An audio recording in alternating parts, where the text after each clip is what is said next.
Kudüs surlarında ezan sesinin susuşu üzerinden tam 88 yıl geçmişti. Şehir 1099'daki o büyük kıyımdan beri Latin Krallığı'nın kontrolü altındaydı. İslam dünyası ise stratejik bir felç yaşıyordu. Bağdat'tan Kahire'ye kadar uzanan coğrafya, emirliklerin ve hanedanlıkların bitmek bilmeyen taht kavgalarıyla paramparça olmuştu. Bu iç çekişmeler Haçlı ordularının bölgedeki varlığını kalıcı kılıyor ve Orta Doğu'nun tam kalbine saplanan o hançeri her geçen gün daha da derinleştiriyordu.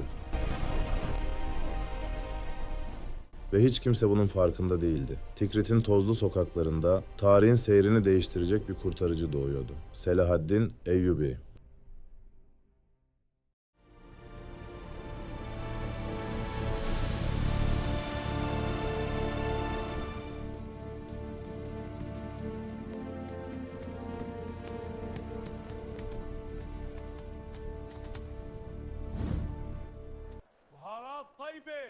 Ancak bu kartal kanatlarını bir anda açmadı. Selahaddin'in ardında kökleri derinlere uzanan bir çınar vardı. Nurettin Zengi. Zaman Şam'da ağır ağır akarken Selahaddin orada yalnızca savaşmayı değil, adaleti ve birliği öğrendi. Nurettin, parçalanmış toprakları tek bir yumruk haline getiren ilk mimardı. Zengiler Devleti'nin sultanı olarak Şam ve Halep'i tek bayrak altında birleştiren kudretli bir liderdi. Ve Kudüs hayalini bir vasiyet gibi Selahaddin'e teslim ettiğinde dünya artık geri dönülmez bir yola girmişti.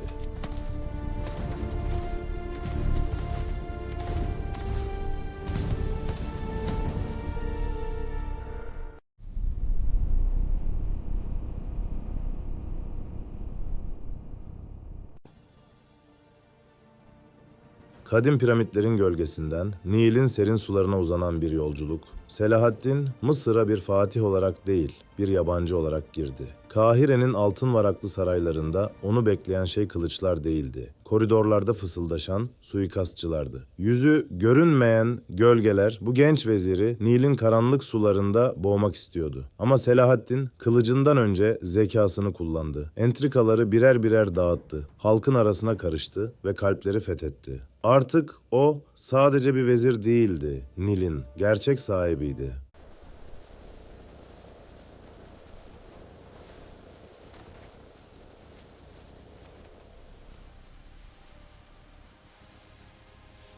Artık parçalar birleşmişti. Şam'ın vizyonu Mısır'ın muazzam servetiyle buluşmuştu. İslam dünyası yüzyıllar sonra ilk kez tek bir sancak altında toplanıyordu. Selahaddin ordusunu çöle sürdüğünde artık mesele yalnızca bir şehir değildi. Bu bir onur mücadelesiydi.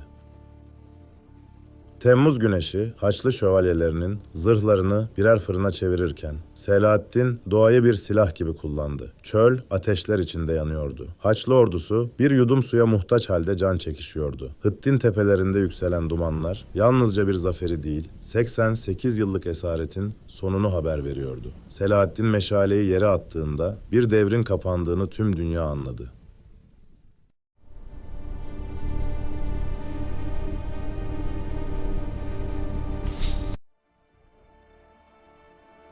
Ve Kudüs, şehir teslim olduğunda dünya bir katliam bekliyordu. Ama Selahaddin kapıları merhametle açtı. Kimsenin canına kıyılmadı. Kimse sürgün edilmedi. Şehre girdiğinde yaptığı ilk iş, ustası Nurettin Zengi'nin yıllar önce bugün için yaptırdığı o meşhur minberi bizzat kendi elleriyle Mescid-i Aksa'ya yerleştirmek oldu. Çırak, ustasına olan vefa borcunu bir şehri özgürleştirerek ödemişti.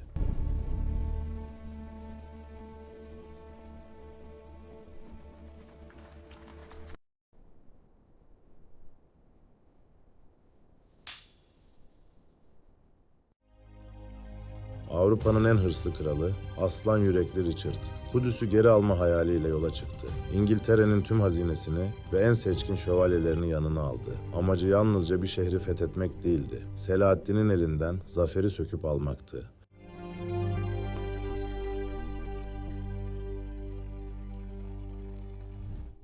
Ancak Orta Doğu'nun kavurucu güneşi altında Richard sadece çelikle değil, hayatının en büyük sınavıyla karşılaştı. Hastalık ve yorgunluk kralın bedenini düşürdüğünde Selahaddin ona kılıç değil, şifa gönderdi.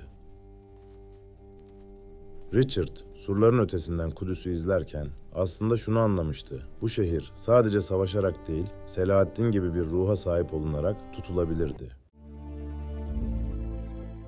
İki dev lider savaş meydanında asla yüz yüze gelmediler. Ama birbirlerinin onuruna duydukları saygıyla tarihin akışını sonsuza dek değiştirdiler. 1193 yılında hayata gözlerini yumduğunda ardında ne altın dağları vardı ne de bir servet. Öyle ki şahsi hazinesinde cenazesini kaldıracak kadar bile para bulunamadı. Çünkü o sahip olduğu her şeyi halkına ve uğruna savaştığı davaya dağıtmıştı. O kılıçla fethedilen topraklarda erdemle hükmeden bir hükümdardı. Gücünü korkudan değil, adaletten aldı. Bazı liderler vardır. Sadece çağlarını değil, insanlığın hafızasını da şekillendirir. Ve bazı vedalar vardır. Bir son gibi görünür ama aslında sonsuzluğun başlangıcıdır.